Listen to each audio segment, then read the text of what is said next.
गौसे आजम फरमाते हैं नजर तो इला बिलादिल्लाही जमा का खरदा लतिन अला हुक्म इत्तिसाली। मैं अल्लाह के तमाम शहरों को ऐसे देख रहा हूँ जैसे कोई अपनी हथेली पर राई के दाने को देख रहा हो।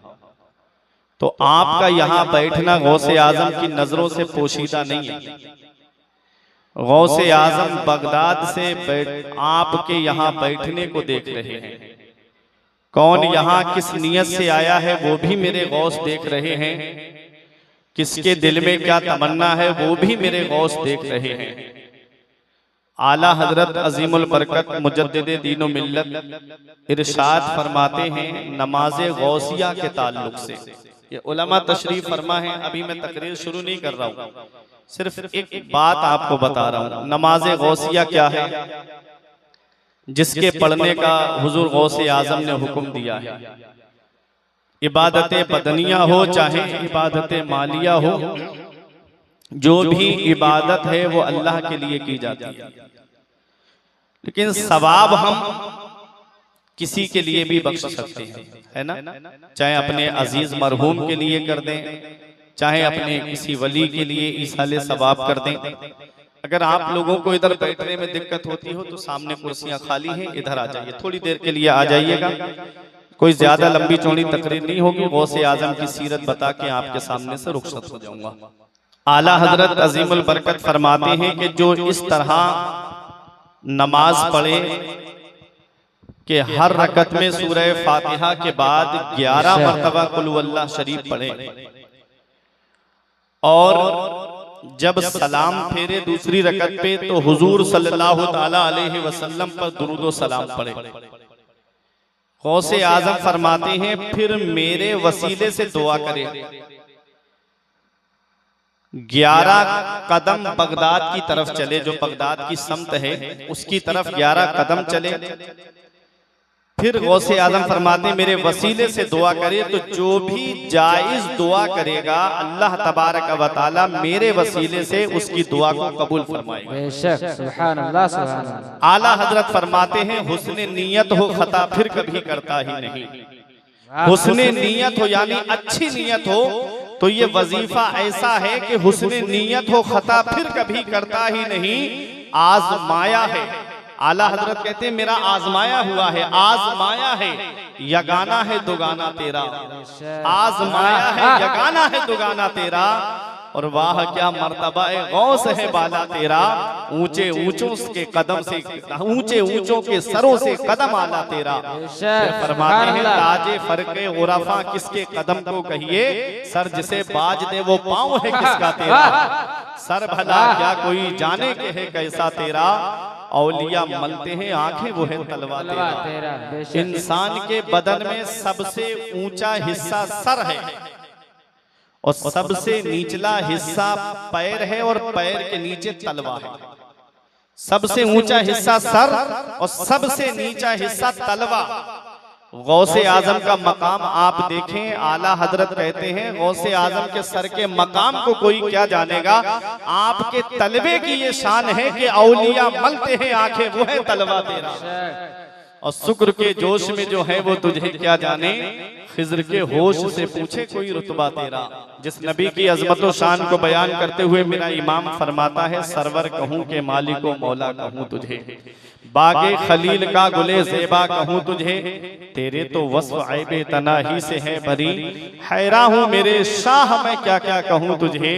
आखिर रजा ने खत्म सुखन इस पे कर दिया, खालिक का बंदा खल्क का आका कहूँ तुझे। वो नबी जिनकी अजमत व शान को बयान करते हुए मेरे पीरो मुर्शिद हुजूर ताज शरिया फखरे अजहर फरमाते हैं जहां में उनकी चलती है वो दम में क्या से क्या कर दें, जहां में उनकी चलती है वो दम में क्या से क्या कर दें। जमी को आसमां कर दें, सुरैया को सरा कर दें, फिजा में उड़ने वाले यूना इतराए निदा कर दें। वो जब चाहें जिसे चाहें उसे फरमा रवा कर दें।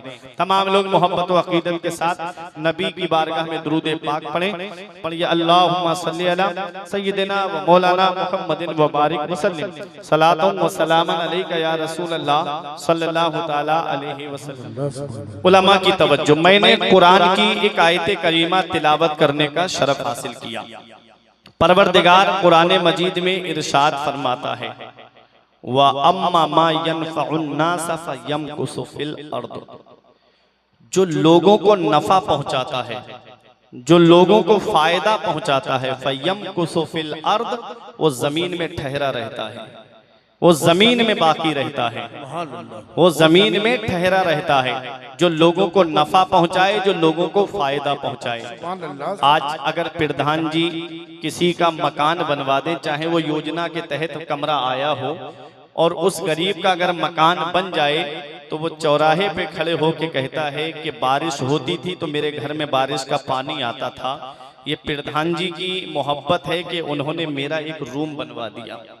प्रधानी चली भी जाएगी ना उनकी, तब भी वो आदमी यही कहेगा कि फला प्रधान जी के दौर में मेरा कमरा बना था। एक मैं मिसाल से आपको समझा रहा हूँ, मैं किसी पार्टी का सपोर्टर नहीं हूँ कि आप सोचो कि मैं प्रधान जी का तारुफ कराने आया हूँ, नहीं। मैं एक बात बता रहा हूँ, जो लोगों को नफा पहुंचाता है, जो लोगों को फायदा पहुंचाता है, फयमकुसु फिल अर्द, वो जमीन में ठहरा रहता है। किसी गरीब की बेटी रिश्ते के लिए थी, चंद मोहल्ले वालों ने मिलकर के उस गरीब बेटी का रिश्ता करा दिया और अच्छे से उसको विदा कर दिया साजो सामान के साथ में। तो पूरा परिवार बस्ती वालों का शुक्रिया अदा करता रहता है कि उस बस्ती वालों की वजह से हमारी बेटी का निकाह हो गया। जो लोगों को नफा पहुंचाता है, जो लोगों को फायदा पहुंचाता है, वो जमीन में ठहरा रहता है। सरकार गौसे आजम कभी हिंदुस्तान तो यहाँ तो आए नहीं, बरेली शरीफ में या लखनऊ में या बाराबंकी में, लेकिन गौसे आजम को पर्दा किए हुए कितना जमाना गुजर गया। 470 में गौसे आजम इस दुनिया में तशरीफ लाए, जिसका मादा है अदद इश्क। इश्क का अगर आप अदद निकालेंगे, जो तावीज लिखते हैं ना वो अच्छे तरीके से जानते हैं, इश्क का कि इश्क के जो अदद है ना वो 470 है, और आपकी उम्र हुई है 91 साल। 470 में 91 आप मिलाएं तो कितने होंगे? 561। यही गौसे आजम की तारीख विसाल है, यही गौसे आजम की तारीख विसाल है। कमाल के अदद भी 91 आते हैं। हमारे एक बुजुर्ग ने फरमाया, जाफी इश्किन व तवफ़्फ़ा फी कमाल। गौसे आजम की जात को बताया कि इश्क लेकर आए, इश्क यानी 470 हिजरी, इश्क लेकर आए, व तवफ़्फ़ा फी कमाल, और कमाल बांट के तशरीफ ले गए, कमाल बांट के तशरीफ ले गए। अब देखो कौन गौसे आजम है। गौसे आजम बगदाद में आराम कर रहे हैं, और आज आप यहाँ बैठ के गौसे आजम का जिक्र कर रहे हैं, गौसे आजम का जिक्र सुन रहे हैं, उलमा जिक्र कर रहे हैं। गरीब नवाज अजमेर में आराम कर रहे हैं, हम सो के नहीं उड़ पाते हैं, कई क्विंटल फूल उनके आस्ताने पे चढ़ जाते हैं। वजह व अम्मा मा यनफ़उन नास फयमकुसु फिल अर्द, जो लोगों को नफा पहुंचाता है, जो लोगों को फायदा पहुंचाता है, वो जमीन में ठहरा रहता है, वो जमीन में बाकी रहता है। वारिसे पाक देवा में आराम कर रहे हैं, आज पूरी दुनिया उनको याद कर रही है। सैयद शाह अब्दुल रज़्ज़ाक़ बासवी बांसा शरीफ में आराम कर रहे हैं, आज दुनिया उनको याद कर रही है। सैयद सालार मसूद गाजी बहराइच में आराम कर रहे हैं, आज दुनिया उनको याद कर रही है। सैयद साहू सालार सतरिक में आराम कर रहे हैं, आज दुनिया उनको याद कर रही है। आला हजरत बरेली में आराम कर रहे हैं, आज दुनिया उनको याद कर रही है। हुज्जतुल इस्लाम बरेली में आराम कर रहे हैं, आज दुनिया उनको याद कर रही है। मुफ्ती आजम बरेली में आराम कर रहे हैं, दुनिया उनको याद कर रही है। बंगाल में जाओ तो मसलक आला हजरत का नारा लग रहा है, बिहार में जाओ तो मसलक आला हजरत का नारा लग रहा है। अरे हिंदुस्तान के बाहर जाओ, बांग्लादेश जाएंगे, वहां भी मसलकी आला हजरत का नारा लग रहा है। कोई से मुल्क में आप जाइएगा, मसलकी आला हजरत का नारा लग रहा है। आला हजरत हर मुल्क में तो घूमे नहीं, लेकिन फिर दुनिया आला हजरत को क्यों जान रही है। वह अम्मा मा यनफ़उन नास फयमकुसु फिल अर्द, जो लोगों को नफा पहुंचाता है, जो लोगों को फायदा पहुंचाता है, वो जब तक रहता है तब भी दुनिया याद करती है, जब वो दुनिया से चला जाता है तब भी दुनिया उनको याद कर रही है, तब भी दुनिया उनके गीत गा रही है, तब भी दुनिया उनकी बारगाह में खिराज अकीदत पेश कर रही है। अभी हमारे नकीब अहले सुन्नत ने शेर सुनाया कि नहीं, ये 2 करोड़ का मजमा बरेली में कहां से आ गया। मैं आपसे पूछना चाहता हूं, कौन हुजूर ताजुश शरिया है? हुजूर ताजुश शरिया तो बरेली में आराम कर रहे हैं। आज दुनिया उनकी बारगाह में खिराज अकीदत पेश कर रही है। उर्स का मौका आता है, आदमी दुकान बंद करके बरेली चला आता है, कारोबार छोड़ के बरेली चला आता है। 25 सफर आए, आदमी आला हजरत के उर्स में चला आ रहा है। मुफ्ती आजम हिंद का उर्स मुबारक आता है तो आदमी बरेली की तरफ खिंचा चला आता है। ताजुश शरिया का उर्स पाक आए, आदमी बरेली की तरफ खिंचा चला आता है। ये क्या है? अरे जो दुनिया में आकर के अल्लाह को राजी करता है, रसूल को राजी करता है, अल्लाह उसका नाम मिटने नहीं देता है। अल्लाह उसका नाम तमाम लोगों के दिलों में डाल देता है। अल्लाह उसका नाम लोगों के दिलों में नक्श कर देता है। याद रखो प्यारे मुसलमानों, हर एक का मरना बराबर नहीं है, हर एक का दुनिया से जाना बराबर नहीं है। अरे कुछ वो है कि इधर जनाजे उड़ते हैं, आदमी कहता है एक जुआरी का जनाजा जा रहा है, एक शराबी का जनाजा जा रहा है, एक अय्याश का जनाजा जा रहा है, लोगों को सताने वाले का जनाजा जा रहा है, पड़ोसियों का हक मारने वाले का जनाजा जा रहा है। ये वो है जो अपने भाई का हक मार के गया है, उसका जनाजा जा रहा है। एक पैगाम दे के जा रहा हूं, ऐ सराया नजर वालों, जब दुनिया से जाओ तो इस हाल में मत जाना कि इधर जनाजा उठे और मोहल्ले के लोग ये कहे कि एक गुनाहगार का जनाजा जा रहा है। इस हाल में जाना कि इधर जनाजा उठे, उधर इमाम साहब खड़े होकर कहते गद्दार मुस्तफा का नहीं, वफादार मुस्तफा का जनाजा जा रहा है, आशिक मुस्तफा का जनाजा जा रहा है। जब इस हाल में दुनिया से जाओगे तो यही कहा जाएगा, लहिद में इश्क रुखे शह का दाग लेके चले, लहिद में इश्क रुखे शह का दाग लेके चले, अंधेरी रात सुनी थी चराग लेके चले। नारे नारे तकबीर, नारे रिसालत, फैज़ान आला हजरत, मसलके आला हजरत, जश्न गौसुल वरा कॉन्फ्रेंस, हुजूर मुफ्ती फुरकान रजा मंजरी शरीफ मंजरी, हुजूर फुरकान रजा मंजरी साहब। जो लोगों को नफा पहुंचाता है उस जमीन में ठहरा रहता है, वो जमीन में बाकी रहता है। अगर हमारी बस्ती में मदरसा कायम हो जाए और आलिम अपनी जिम्मेदारी बखूबी निभा के 1-2 बस्ती के बच्चों को आलिम या हाफिज बना देना, तो जब तक वो बस्ती में आलिम और हाफिज रहते हैं तो लोग जिक्र करते हैं फला आलिम साहब की मेहनत है कि ये आलिम और हाफिज बन के आए। सुभान अल्लाह, सुभान अल्लाह। लोग उन्हें याद करते हैं, लोग उनका जिक्र करते हैं। आज हम गौसे आजम का जिक्र क्यों ना करें? सुभान अल्लाह, सुभान अल्लाह। आपने करामतें बहुत सुनी होंगी गौसे आजम की, आज मैं अलग हट के आपको कुछ सुनाता। गौसे आजम हैं कौन? सुभान अल्लाह। गौसे आजम के बैकग्राउंड को आप देखें तो आपके वालिद भी अल्लाह के वली, आपकी वालिदा भी अल्लाह की वलिया, आपके नाना भी अल्लाह के वली, आपकी फूफी भी अल्लाह की वलिया। वलियों के घराने में वलियों के सरदार की आमद होती है। सुभान अल्लाह, सुभान अल्लाह। वलियों के खानदान में वलियों के सरदार की आमद होती है।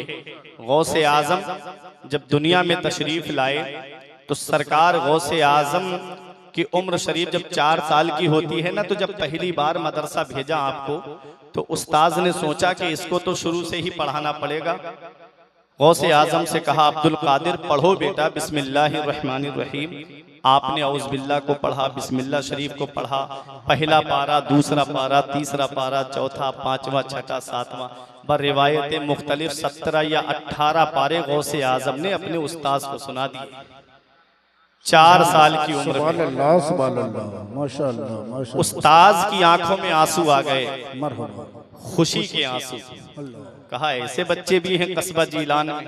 सुभान अल्लाह, सुभान अल्लाह। कहा बेटा कौन से मदरसे में पढ़े थे? कहा किसी मदरसे में नहीं। कहा बेटा फिर ये पारे कैसे याद हुए? कहा ये पारे मैंने अपनी माँ के शिकम में सुन के याद किए। सुभान अल्लाह, बोलो मोहब्बत से सुभान अल्लाह। गौस पाक का जिक्र सुनने वालों, मरहबा। कहा कि मैंने अपनी माँ के शिकम में सुन के याद किए हैं। कहा बेटा अभी पारे तो और हैं, आगे पढ़ो। कहा मेरी माँ इतने ही पारों की हाफिजा थी, वो पारे मैंने सुन कर के याद कर लिए हैं। ये गौसे आजम है, गौसे आजम। अरे जब माँ कुरान पढ़ने वाली होती है और जब बाप तहज्जुद गुजार होता है तो उसका बच्चा भी जो है मुत्तकी और परहेजगार होता है। पहला मदरसा उलमा फरमाते हैं माँ की गोद होता है बच्चे के लिए। माँ चाहे तो बच्चे को डांसर बना दे, माँ चाहे तो बच्चे को नाचने वाला बना दे, माँ चाहे तो बच्चे को जो है दीन इस्लाम के माहौल में ढाल दे, माँ चाहे तो अपने बच्चे को कुरान और हदीस की तिलावत सिखा दे। पहला मदरसा माँ की गोद होता है। अरे माँ जब नेक होती है तो औलाद भी नेक होती है। माँ जब मुत्तकिया होती है तो औलाद भी मुत्तकी होती है। माँ जब परहेजगार होती है तो औलाद भी परहेजगार होती है। अरे तुम्हारे जहन को करीब कर दूं, माँ जब कुरान पढ़ने वाली फातिमा होती है तो बेटा नेज़े पे चढ़ के कुरान सुनाने वाला हुसैन होता है। माँ जब उम्मुल खैर फातिमा होती है तो बेटा बगदाद का गौसे आजम होता है। माँ जब माहे नूर बीबी होती है तो बेटा 95 लाख गैर मुस्लिमों को इस्लाम के दामन में दाखिल करने वाला गरीब नवाज होता है। माँ जब आरिफा होती है तो बेटा बाबा फरीदुद्दीन गंजे शकर होता है। माँ जब साबिरा होती है तो बेटा अलाउद्दीन अली अहमद साबिर होता है। माँ जब नेक होती है तो बेटा तारिकुस सल्तनत मखदूम अशरफ जहांगीर सिंगनानी होता है। माँ जब नेक होती है तो बेटा सैयद शाह अब्दुल रज़्ज़ाक बासमी होता है। माँ जब सदर मुअल्ला होती है तो बेटा सैयद सालार मसूद गाजी होता है। अरे माँ जब नेक होती है तो बेटा भी नेक होता है। माँ जब नेक होती है तो बेटा हुज्जतुल इस्लाम जैसा होता है। माँ जब नेक होती है तो बेटा मुफ्ती आजम जैसा होता है। अरे अब तुम्हारा ईमान ताजा हो जाएगा। ये उलमा दुआओं से नवाजेंगे। बाप वो है जो मुफस्सिरे कुरान के लक़ब से याद किया जाता है और माँ वो है जो अपने जेवर दे करके मंजरे इस्लाम के मुदर्रिसीन की तनख्वाह अदा कर दे तो उसके शिकम से जो बेटा दुनिया में आता है उसी बेटे को दुनिया ताज शरिया के नाम से जानती है। नारे तकबीर, नारे रिसालत, फैज़ाने आला हजरत, मसलके आला हजरत, फैज़ाने हुजूर ताज शरिया। इसलिए ऐ मेरी माँ और बहनों, अपने बच्चों को वक्त से पहले जवान करो, लेकिन हीरो हीरोइन का किरदार देकर नहीं, फिल्मी एक्टरों का किरदार देकर नहीं, उन मुंबई के आवाराओं का किरदार देकर जवान मत करना। अरे गाने सुना करके जवान मत करना, फिल्में दिखा करके जवान मत करना, सीरियल दिखा करके जवान मत करना। अपने बच्चों को जवान करना है तो बगदाद के गौसे आजम का किरदार देके जवान करो, गरीब नवाज का किरदार देके जवान करो, अरे हुजूर गाजी पाक का किरदार दे करके जवान करो। ये मत देखो मोहल्ले वाले क्या कहेंगे, ये मत देखो खानदान वाले क्या कहेंगे, ये मत देखो तुम्हारे रिश्तेदार क्या कहेंगे। हुजूर रेहाने मिल्लत फरमाते हैं जमाना खफा है तो क्या गम है इसका, जमाना खफा है तो क्या गम है इसका, जमाने को ठोकर लगाए चला जा, जमाना ही एक दिन तेरे साथ होगा, तू आका को अपने मनाए चला। हमें अपने नबी को राजी करना है, हमें अपने रसूल को राजी करना है। यही सरकार गौसे आजम है। 4 साल की उम्र शरीफ, पहले ही दिन दरसगाह पहुंचे और 17 या 18 पारे अपने उस्ताद को सुना दिए। आज अगर किसी अमीर का बच्चा पढ़ने के लिए जाता है तो आगे आगे नौकर ऐलान करते हैं रास्ता खाली कर दो, फला अमीर का बेटा पढ़ने जा रहा है। अगर किसी नेता का लड़का पढ़ने के लिए जाता है स्कूल या कॉलेज की तरफ तो आगे आगे एक गाड़ी आवाज करती हुई जाती है और ये जहन दिया जाता है कि फला नेता का बच्चा पढ़ने जा रहा है, रास्ते को खाली कर दो। मगर वाह मेरे गौसे आजम, तेरी अजमत का कोई जवाब नहीं, तेरी शान का कोई जवाब नहीं, तेरे मर्तबे का कोई जवाब नहीं, तेरे मकाम सुरैया का कोई जवाब नहीं। जब गौसे आजम मदरसा पढ़ने आते थे तो अल्लाह के फरिश्ते ऐलान करते हुए चलते थे, इफ्सहुत तरीक़ ले वलील्लाह, अल्लाह के वली के लिए रास्ते को कुशादा कर दो, अल्लाह का वली तशरीफ ला रहा है। जब मदरसा पहुंचते तो आवाज आती, अल्लाह के वली के लिए जगह कुशादा कर दो, अल्लाह का वली तशरीफ लाया है। ये गौसे आजम है। 18 साल तक कस्बा जीलान के कुर्बो जवार में तालीम हासिल करते हैं और जब 18 साल आपकी उम्र शरीफ हो गई और माँ की उम्र हुई 78 साल और जब अपनी माँ के पास आए, एक दिन कहा अम्मी इजाजत दे दो, कुछ लोग हज करने के लिए जा रहे हैं, उस काफिले में मैं भी जाना चाहता हूँ। माँ ने इजाजत नहीं दी, आंखों से आंसू निकल आए, मकान की छत पे चढ़े, जहां तक काफिला नजर आया आंखों से आंसू निकलते रहे, आंखों से आंसू बह रहे हैं गौसे आजम के। रब ने हुक्म दिया काबे को, काबे आज तो तुझे अपना निजाम बदलना पड़ेगा। लोग तो तेरे तवाफ के लिए आते हैं, आज तुझे मेरे महबूब बंदे अब्दुल कादिर के तवाफ के लिए जाना है। आला हजरत पुकार के कहते हैं सारे अख्ताबे जहां करते हैं काबे का तवाफ, सारे अख्ताबे जहां करते हैं काबे का तवाफ। काबा करता है तवाफे दरे बाला तेरा, काबा करता है तवाफे दरे बाला तेरा। अल्लाह अकबर। ये गौसे आजम है। नीचे उतर के आए, बोले अम्मी अब इजाजत दे दो, तुम्हारा बेटा मजीद हुसूल इल्म के लिए बगदाद जाना चाहता है। माँ की उम्र 78 साल की है, बेटे की उम्र 18 साल की है। अरे जब गौसे आजम पैदा हुए थे, जानते हो आपकी वालिदा की उम्र कितनी थी? 60 साल की थी। जब इस उम्र पे औरत पहुंचती है तो आदमी औलाद की तरफ से मायूस हो जाता है। जब 60 साल उम्र हो जाए तो आदमी सोचता है कि अब इसके घर में बच्चे की खुशखबरी नहीं सुनाई देगी। वो अल्लाह है, चाहे तो वीरानों में गुलशन खिला दे। वो अल्लाह है जो पहाड़ों में दरख्तों को उगा देता है। वो अल्लाह है जो पत्थर में पौधे को उगा देता है। यखलुकु मा यशा यहबु लिमन यशाउ इनासा व यहबु लिमन यशाउ ज़ुकूर। अल्लाह है जो चाहता है वो पैदा फरमाता है, जिसे चाहता है उसे बेटियां अता फरमाता है। अल्लाह जिसे चाहता है उसे बेटे अता फरमाता है। और युज़व्विजुहुम ज़ुकरान व इनासा, और अल्लाह जिसे चाहता है उसे लड़के और लड़कियां दोनों देता है। वह यजअलु मन यशाउ अकीमा, और अल्लाह जिसे चाहता है उसे बांझ बना देता है। सब अल्लाह के दस्ते कुदरत में है। वो राज़िक है, गिज़ा कीड़ों को देता है। वो पत्थर में भटकता फिरता है, इंसान क्यों रोजी के चक्कर में उड़ाने भर हवाओं में, या लगा गोते समंदर में, मिलेगा बस वही जितना के लिखा है मुकद्दर में।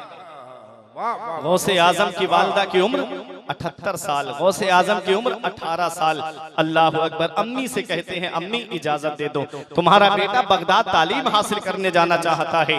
गौसे आजम की वालिदा ने ये नहीं कहा बेटा अब बुढ़ापे में जब मुझे तेरे सहारे की जरूरत है तब तू मुझे छोड़ के जा रहा है। बेटा जब मुझे तेरी सपोर्ट की जरूरत है तब तू मुझे छोड़ करके जा रहा है। ये नहीं कहा गौसे आजम की वालिदा ने, ना अपने एहसान गिनाए अपने बेटे के ऊपर कि बेटा मैंने तेरे ऊपर कितने एहसान किए हैं, 9 महीने मैंने तुझे अपने शिकम में रखा, बेटा मैंने तुझे जन्म दिया। ये भी नहीं कहा गौसे आजम की वालिदा ने, और ये भी नहीं कहा बेटा मैंने 2 साल तक अपना खूने जिगर तुझे दूध की शक्ल में पिलाया है, अब तू मुझे छोड़ के जा रहा है, बेटे मेरे उन एहसानों का क्या होगा। ऐसा कुछ नहीं बोला गौसे आजम की वालिदा ने। अरे मदीने वाले मुस्तफा इरशाद फरमाते हैं माँ के 3 एहसान ऐसे हैं कि औलाद पूरी जिंदगी माँ की खिदमत करे तब भी उन 3 एहसानों का बदला नहीं चुका सकती। वो 3 एहसान कौन से हैं? पहला एहसान ये है कि माँ 9 महीने अपने शिकम में रखती है। कितनी परेशानियों का सामना करती है एक माँ, कितनी दिक्कतों का सामना करती है एक माँ, कितनी परेशानियों से गुजरती है एक माँ।